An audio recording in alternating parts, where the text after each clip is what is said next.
तो सोचिए, रात के लगभग 12 बज रहे हैं। शिवम हाइट्स अपार्टमेंट की जो बेसमेंट पार्किंग है, वहां रोहित खड़ा है, दिन भर की थकान से एकदम चूर। उसे और कुछ नहीं चाहिए, बस जल्दी से अपने घर पहुंचना है। लेकिन उसे जरा भी अंदाजा नहीं था कि उसकी मंजिल तक का ये छोटा सा सफर उसकी जिंदगी का सबसे खौफनाक सफर बनने वाला था। ये कहानी है लिफ्ट नंबर 7 की। अब जैसे ही रोहित लिफ्ट की तरफ बढ़ा ना, एक गार्ड ने उसे रोक लिया। उसकी आवाज में कोई एक्सप्रेशन नहीं था, कुछ भी नहीं, बस एक सीधी सपाट चेतावनी। सर, लिफ्ट नंबर 7 इस्तेमाल मत कीजिए। ये एक बहुत ही साधारण सा वाक्य था, लेकिन इसके अंदर एक अनकहा खतरा छिपा हुआ था, जिसे रोहित बहुत जल्द समझने वाला था। देखिए, रोहित थका हुआ था, चिड़चिड़ा हो रहा था। उसे तो बस किसी भी तरह अपने घर पहुंचना था। ऐसे में एक गार्ड की ये अजीब सी सलाह उसे बिल्कुल बकवास लगी। उसने क्या किया? सलाह को नजरअंदाज कर दिया। और बस यही उसकी सबसे बड़ी गलती थी। मजे की बात यह है कि गार्ड ने ये नहीं कहा कि लिफ्ट खराब है या कोई तकनीकी प्रॉब्लम है।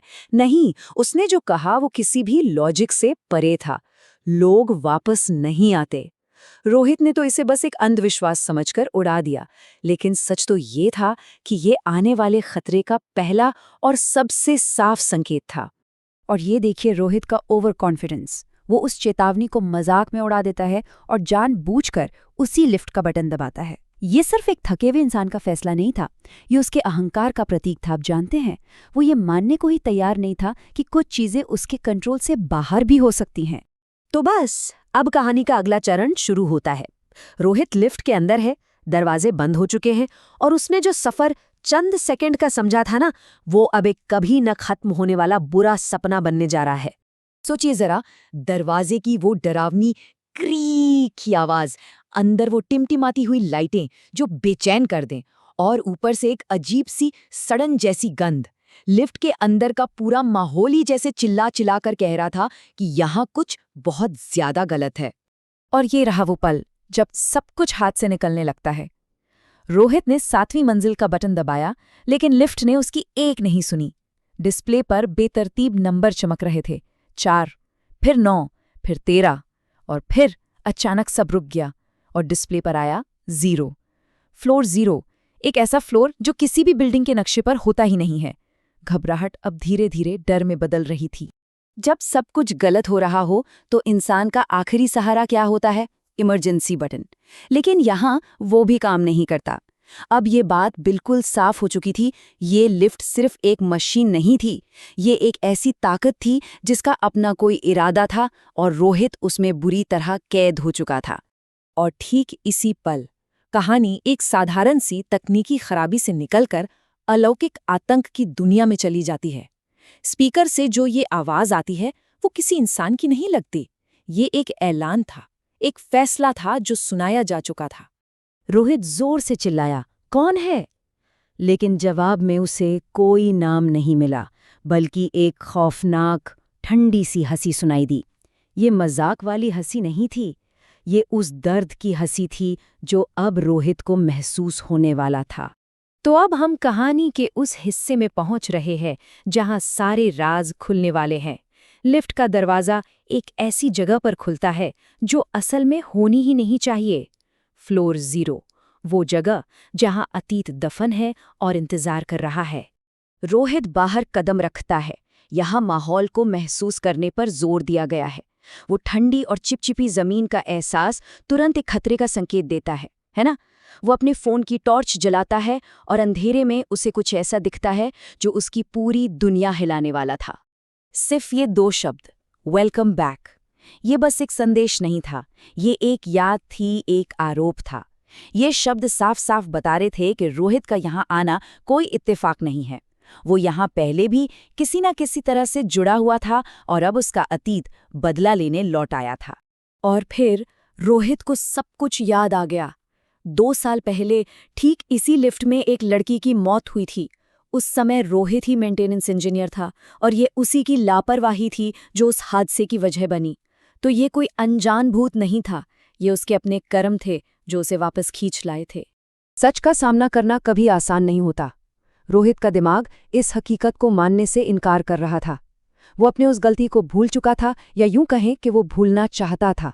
लेकिन अब वो सच खून से दीवार पर लिखा हुआ ठीक उसके सामने था। और फिर आमना सामना हुआ।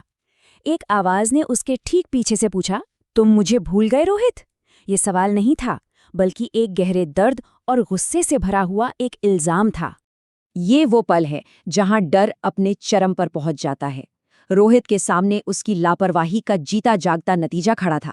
एक लड़की की आत्मा जो सिर्फ और सिर्फ इंसाफ के लिए लौटी थी, और उसकी वो काली आंखें वो उस अंधेरे को दिखा रही थीं जिसमें रोहित ने उसे छोड़ दिया था।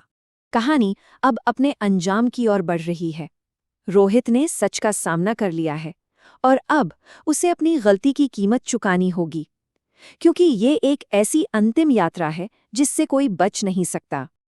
रोहित भीख मांगता है, गिड़गिड़ाता है, मुझे छोड़ दो। और इसके जवाब में लड़की उसी के शब्दों को दोहराती है, लेकिन एक सवाल की तरह। ये लाइन बहुत पावरफुल है। ये दिखाती है कि कैसे रोहित ने उस लड़की को उस लिफ्ट में मरने के लिए छोड़ दिया था, और अब वो भी किसी तरह की रहम की उम्मीद बिल्कुल नहीं कर सकता। और अब आता है वो शारीरिक संपर्क, उसका बर्फ जैसा ठंडा हाथ। ये मौत का स्पर्श है। रोहित की चीख है, उसका संघर्ष अब किसी काम का नहीं। उसे वापस उसी लिफ्ट में खींच लिया जाता है जहां से ये सब कुछ शुरू हुआ था। सच कहूं तो ये इस कहानी का सबसे डरावना हिस्सा है। लिफ्ट अब ऊपर या नीचे नहीं जा रही, वो एक ऐसी जगह जा रही है जो अस्तित्व में ही नहीं है। नेगेटिव नंबर्स, -1, -2, -3 और फिर नो सिग्नल। इसका मतलब साफ है, रोहित अब इस दुनिया के संपर्क से पूरी तरह कट चुका है। अगली सुबह सब कुछ सामान्य लगता है, सिवाय इन 3 चीजों के। लिफ्ट का दरवाजा खुला है, रोहित गायब है, और उसका लैपटॉप बैग वहीं अंदर पड़ा है। ये सबूत हैं कि पिछली रात जो भी हुआ वो कोई सपना नहीं था। और आईने पर लिखा हुआ ये एक शब्द, नेक्स्ट। ये एक शब्द इस कहानी को रोहित पर खत्म नहीं होने देता। ये एक चेतावनी है कि ये चक्र अभी रुका नहीं है। लिफ्ट ने अपना हिसाब ले लिया है, लेकिन अब वो किसी अगले गुनहगार का इंतजार कर रही है। तो इस कहानी का सार यही है, लिफ्ट नंबर 7 आज भी चलती है, लेकिन सिर्फ उनके लिए जो अपनी गलतियों से भाग रहे हैं। और ये हमें याद दिलाती है कि कुछ दरवाजे बंद ही रहे तो अच्छा है, क्योंकि हमें नहीं पता कि उनके पीछे हमारा कौन सा अतीत हमारा इंतजार कर रहा है।